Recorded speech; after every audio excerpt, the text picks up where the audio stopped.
രാഹുൽ ഈശ്വർ ഇപ്പോൾ മാധ്യമങ്ങളെ കാണുന്നുണ്ട് തത്സമയം. താമസിച്ചതിന് ക്ഷമ ചോദിക്കുന്നു. വേറൊന്നുകൊണ്ടല്ല, 3 അഡ്വക്കേറ്റ്സിനെ കാണിച്ച് ക്രോസ് വെരിഫൈ ആയിട്ടാണ് കൊണ്ടുവന്നത്. കാര്യം പോലീസിന് കൊടുക്കുന്ന പരാതിയും ഇന്ന് മീഡിയ ഒരു പ്രസ് മീറ്റ് 11:30 പറഞ്ഞിട്ടുണ്ട്. ആ പ്രസ് മീറ്റിന്റെ കാര്യങ്ങളും ഓൾറെഡി പോലീസിനെ അറിയിക്കുന്നുണ്ട്. അപ്പോൾ അതിന്റെ ഒരു കോപ്പിയും പോലീസിന് കൊടുക്കുന്നുണ്ട്. ഈ കംപ്ലൈന്റിന്റെ കോപ്പിയും പോലീസിന് കൊടുക്കുന്നുണ്ട്. എൻ്റെ ഏറ്റവും സംക്ഷിപ്തമായി ഞാൻ സൂചിപ്പിക്കാം. IPC 211 BNS 248 പ്രകാരം എനിക്കെതിരെ വ്യാജ പരാതി ഉന്നയിച്ച ആ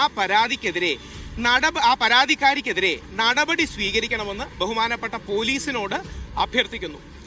AIG പൂങ്കുഴലി മാഡത്തിന്, മുഖ്യമന്ത്രിയുടെ ഓഫീസ്, DGP, സൈബർ സെൽ എന്നിവർക്ക് ഇമെയിൽ മുഖാന്തരം പരാതി ഇന്നലെ കൊടുക്കുകയുണ്ടായി.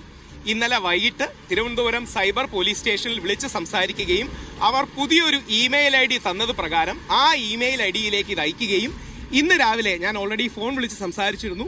ബഹുമാനപ്പെട്ട സൈബർ പോലീസ് സ്റ്റേഷനിലെ ഉദ്യോഗസ്ഥർ സമക്ഷം പരാതി നേരിട്ട് തരികയും അതിന്റെ രസീത് എനിക്ക് തരണമെന്ന് ആവശ്യപ്പെടുകയും ചെയ്തു. അങ്ങനെ ഞാൻ അഡ്വക്കേറ്റ്സിനോടും മറ്റും സംസാരിച്ചിട്ടാണ് ഈ പരാതി കൊടുക്കുന്നത്. ഇതിൽ ഏറ്റവും പ്രധാന കാരണം, രാഹുൽ ഈശ്വർ മാധ്യമങ്ങളെ കാണുകയായിരുന്നു. തനിക്കെതിരെ വ്യാജ പരാതി നൽകുകയാണ് അതിജീവിതയ്ക്കെതിരെ പരാതി നൽകാനാണ് തീരുമാനമെന്നാണ് രാഹുൽ ഈശ്വർ പറയുന്നത്.